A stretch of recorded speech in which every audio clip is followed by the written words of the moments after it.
हम ये बिलीव कर लें कि जो लड़ाई है वो इमिनेंट है, वो होनी है, और ये किसी वक्त भी या किसी मौके पर भी हो सकती है। अच्छा, दोस्त हो या दुश्मन, ये कान खोल कर सुन लें, पाक सरजमीन की हिफाजत के लिए किसी भी इक़दाम से गुरेज नहीं किया जाएगा। सियासी और अस्करी क़यादत ने अपने अज़्म का दो टोक इजहार कर दिया है। रुको जरा, सब्र करो। अल्लाह ना करे अगर किसी जगह से पाक फौज को पीछे हटना पड़ता है, अपने घरों में खुराक और दवाइयों का जखीरा जमा करें। कम से कम 1-2 महीने की सप्लाईज आपके पास होनी चाहिए। अपने इमरजेंसी बैग तैयार रखें। अल्लाह ना करे, खास तौर पे सरहदी इलाकों के लोग, अल्लाह ना करे अगर शॉर्ट नोटिस पे घर खाली करना पड़ता है, निकलना पड़ता है फैमिली और बच्चों के साथ, उसका इंतजाम आपके पास होना चाहिए कि हम बच्चों की जरूरियात की चीजें अपने पास बैग तैयार हों, निकल कर पाकिस्तान के पीछे शहरों में किसके पास जाएंगे। अपने रिश्तेदारों से, अजीजों से पहले से मामला तय कर लें कि अल्लाह ना करे इमरजेंसी में निकलना पड़े तो हम कहाँ आपके पास आएंगे। अरे कौन भौंक रहा है ये बदतमीज? नमस्कार दोस्तों, क्या हाल है? होप करता हूँ कि आप ठीक होंगे और स्वागत करता हूँ आपका हिंदुस्तान डॉट में। दोस्तों, जब से पीएम मोदी जी ने इंडियन आर्मी को पहलगाम हमले का बदला लेने का फ्रीडम दे दिया है, तब से पूरे पाकिस्तान में डर फैल गया है, क्योंकि पाकिस्तान की गवर्नमेंट ने भी पाकिस्तानी मीडिया और पब्लिक को बता दिया है कि अगले कुछ ही दिनों में इंडिया पाकिस्तान पे अटैक करने वाला है। और दोस्तों, पाकिस्तानी पब्लिक और पाकिस्तानी मीडिया को तो पता ही है कि इंडियन आर्मी के सामने पाकिस्तान आर्मी एक वीक के लिए भी नहीं टिक पाएगी। एक वीक में तो इंडियन आर्मी पूरे पाकिस्तान को खत्म कर देगी। इसीलिए पाकिस्तानी मीडिया और पाकिस्तानी पब्लिक बहुत ही डर गई है। तो दोस्तों, बिना टाइम वेस्ट किए वीडियो में आगे देखते हैं पाकिस्तानी मीडिया के रिएक्शन। अगर आप नहीं हैं तो पहले चैनल को सब्सक्राइब कर लीजिए और वीडियो को अंत तक देखें। वज़ीर इत्तलात ने 2 बजे एक स्टेटमेंट दी।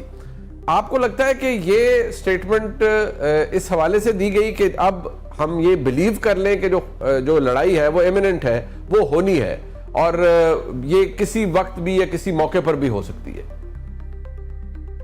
देखिए, जो गुज़िश्ता रात को स्टेटमेंट दी गई वो बड़ी संजीदा स्टेटमेंट है। वो वैसे नहीं दी गई कि हमें कोई खदशा था। ये क्रेडिबल इंटेलिजेंस है और भारत की तरफ से तो मसलसल इस किस्म की चीज का बार बार इसका कहा जा रहा है कि हम ये करेंगे, और इस तरह की वहां से इंटेलिजेंस भी आ रही है। अब मेरे भी थोड़े बहुत राब्ते हैं, क्योंकि इंटरनेशनल मीडिया में काफी अरसा काम किया। वो लोग जो बहुत करीब हैं इस वक्त मोदी सरकार के, जो आके आलमी मीडिया पे बात कर रहे हैं, अपने जराए को बता रहे हैं, तो बड़े जो उनका करीबी सर्कल है वहां से जो खबर आ रही है उसमें ये है कि एक वो चीज नाम ले रहे हैं कि जी 13वीं की एक पूजा होती है वहां पे। जब कोई शख्स मारा जाता है तो 13 दिन के बाद उसकी एक पूजा होती है जिसको 13वीं वो कहते हैं। अब ये भारतीय हुकूमत की एक इंतहाई सीनियर जो सोर्स है उसने एक आलमी मीडिया के एक सहाफी को बताया कि जी बहुत सारा हम पे जो प्रेशर आ रहा है, लोग ये कह रहे हैं कि जब 13वीं की हम पूजा करेंगे, जो 5 मई को वो तारीख पूरी हो रही है, तो हम उन मरने वालों को क्या मुंह दिखाएंगे। उससे पहले कुछ ना कुछ एक्शन लेने के लिए हम पे दबाव आ रहा है। अच्छा। तो ये एक बड़ी संजीदा सोर्स के जरिए ये खबर मेरे तक पहुंची। तो मेरे ख्याल में पाकिस्तान की जो हुकूमत है उनके पास फिर क्रेडिबल इंटेलिजेंस है, तो उन्होंने इस किस्म की बात की। और उधर भी जो इनर सर्कल है वहां का, एस्टेब्लिशमेंट का, हुकूमत का, वो इस किस्म की बातें कर रहे हैं। अब क्या वो ये करेंगे या नहीं करेंगे? देखिए, उन्होंने बहुत सारी चीजों को देखना है, बहुत सारी चीजों का अंदाजा लगाना है। ये ना होना कि वो जो सारा उनका एडवेंचर है वो उल्टा पड़ जाए। बुनियादी तौर पर तो कार्रवाई करने का मकसद ये है कि अपने वोटर सपोर्टर को मुतमिन किया जा सके। अब तक वो शायद ये इस चीज पे श्योर नहीं है कि आगे से पाकिस्तान का क्या रिस्पांस आएगा, हम किस किस्म की कार्रवाई करें। लेकिन जितनी उन्होंने हाइप क्रिएट कर दी है, जितना उन्होंने बयानिया बना लिया, तो लगता यह है कि मोदी और उनका जो इनर सर्कल है वो अपने बयानिए का कैदी भी बन गया है। और इसकी वजह से तो इसमें तो कोई दो राय नहीं कि इस वक्त आलमी सतह पे भी ये कहा जा रहा है, और पाकिस्तान की हुकूमत जो कह रही है, यकीनन ये क्रेडिबल इंफॉर्मेशन है कि भारत कोई ना कोई कार्रवाई करना चाहता है अगले कुछ घंटों या कुछ दिनों के अंदर। राना साहब, ये चीज आपने जारी बातें देखी है, 2019 भी आपने देखा, बहुत सी चीजें आपने देखी। आपके नजदीक क्या वजह है कि अभी तक गुफ्तगू जरूर हुई है, लेकिन दुनिया के बारे में कहा जाता है कि क्योंकि न्यूक्लियर ममालिक हैं दोनों, अगर कोई दस्तराजी होती है या कम से कम एग्रेशन होता है तो दुनिया कूद पड़ेगी इस पूरे मामले में। अभी तक हमें वो उस तरह से नजर नहीं आ रहा। पहले प्रेसिडेंट ट्रंप का जो बयान आया वो भी, उसके अंदर एक मजाक का एलिमेंट भी था, शायद वो जानबूझकर उन्होंने कहा कि 1000 साल पुराना इनका मसला है। सो आपके नजदीक अभी दुनिया की अटेंशन ये गेन नहीं कर पाया ये मसला, या वजह कोई और है? नहीं, देखें, एक तो बात यह है कि जो आपने अतर भाई से सवाल पूछा था उसका जवाब भी मैं दूंगा, लेकिन पहले आपके इस सवाल का कि क्या उनकी स्टेट डिपार्टमेंट ने तो बड़ा सोच समझ के जवाब दिया अपने सेक्रेटरी ऑफ स्टेट के हवाले से कि वो बात करेंगे, सऊदी वजीर खारजा बात कर रहे हैं, ईरान बात कर रहा है। ये नहीं है मुमकिन कि इतना बड़ा तनाज़ा दो एटमी क़ुव्वतों के बीच में खड़ा हो और वहाँ पे एक पागलपन सवार हो इंडिया के ऊपर, मोदी के ऊपर, चाहे वो 5 तारीख की पूजा है या कुछ भी है। लेकिन जो आज 8वां दिन है, जवाब उनका फॉल्स फ्लैग, हम पे इल्ज़ाम और उसका जवाब ना देना, तो आप जहन में रखिएगा कि ये एयर पावर का मसला है। इंडिया के जो स्क्वाड्रन है ना, जो ज़्यादा रशियन तैयारों पे हैं, वो ग्राउंड है।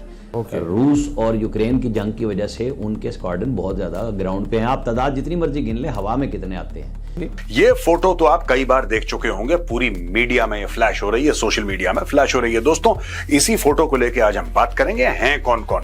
देखिए, ये तो प्रधानमंत्री जी हैं, मोदी जी, इनको सब जानते हैं। ये राजनाथ सिंह जी हैं, defence minister. This is the national security adviser Shri Ajit Doval साहब। यहां पे हैं जनरल अनिल चौहान, राइट? ये हैं जनरल अनिल चौहान, सीडीएस। यहां पे बैठे हैं एडमिरल दिनेश त्रिपाठी, ये चीफ ऑफ नेवल स्टाफ हैं। ये air chief marshal AP Singh हैं, he is chief of air staff. And this is general Upendra Dwivedi, chief of army staff, जो पाकिस्तानी ये कहते हैं कि साहब कहां हैं सब लोग, कहां हैं? ये हैं पूरे। Hit first, hit hard, keep hitting. ये मोदी जी ने स्टोरी समझा दी और बोला है कि साहब हम आपको कहते हैं कि आपको जो ठीक लगे आप करो, राइट? दोस्तों, इसके बारे में हम डिस्कस करेंगे कि जो फ्री हैंड के बारे में मीडिया बात करती है, आखिर ये फ्री हैंड है क्या? इससे होता क्या है? इससे होता क्या? ये फ्री हैंड है क्या?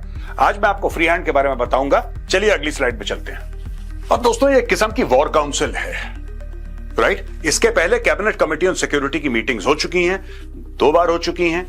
अब ये जो वॉर काउंसिल बैठी है, यहां पे लोगों ने अपना प्लान प्रेजेंट करा। डोभाल साहब ने पूरा इंटेलिजेंस नेटवर्क के बारे में बताया होगा कि साहब ये हमारी खुफिया सूत्रों से खबर है। और दोस्तों, आप ये मत सोचना कि इस कमरे में यही लोग बैठे हैं। Never make the mistake of thinking कि यही लोग हैं। इनके पीछे भी 1-2 लोग बैठे होंगे। एंड मैं 100% कह सकता हूं, इस कमरे में चीफ ऑफ रॉ भी होंगे। अच्छा, ठीक है। तो दोस्तों, यह था पाकिस्तानी मीडिया का रिएक्शन। और आपने वीडियो में देखा ने, अब तो पाकिस्तानी मीडिया को भी लगता है कि इंडियन आर्मी पाकिस्तान के ऊपर कुछ ही दिनों में अटैक करने ही वाली है। और यह बात पाकिस्तान की गवर्नमेंट ने भी पाकिस्तानी पब्लिक और पाकिस्तानी मीडिया को बता दिया है। और दोस्तों, पाकिस्तानी मीडिया तो इंडियन आर्मी से बहुत डरते हैं, क्योंकि उनको पता है कि इंडियन आर्मी दुनिया की टॉप आर्मी है। इसीलिए इंडियन आर्मी के सामने पाकिस्तान आर्मी नहीं टिक पाएगी और कुछ ही दिनों में इंडियन आर्मी पूरे पाकिस्तान को कवर कर सकती है। दोस्तों, इसीलिए तो पाकिस्तान के गवर्नमेंट और पाकिस्तानी मीडिया हर दिन इंडिया को न्यूक्लियर की धमकी देते हैं, क्योंकि उनको पता है कि पाकिस्तान आर्मी में अब कन्वेंशनल वॉर लड़ने का तो दम नहीं रहा। और एक बार तो पाकिस्तान के आर्मी चीफ ने भी बता दिया था कि हमारे पास टैंकों में तेल डालने के पैसे नहीं है। तो दोस्तों, ये पाकिस्तान आर्मी कैसे इंडिया के सामने जंग लड़ेगी? इसीलिए तो ये न्यूक्लियर बॉम्ब की धमकी दे देते हैं, वरना इनसे इंडियन आर्मी के सामने कुछ भी नहीं हो सकता। तो बस दोस्तों, आज के वीडियो में इतना ही। ये था पाकिस्तानी मीडिया का रिएक्शन। अगर आपको ये वीडियो पसंद आया है तो वीडियो को लाइक शेयर कर दीजिए और चैनल को सब्सक्राइब करना मत भूलिए। Thank you. मिलते हैं नेक्स्ट वीडियो में।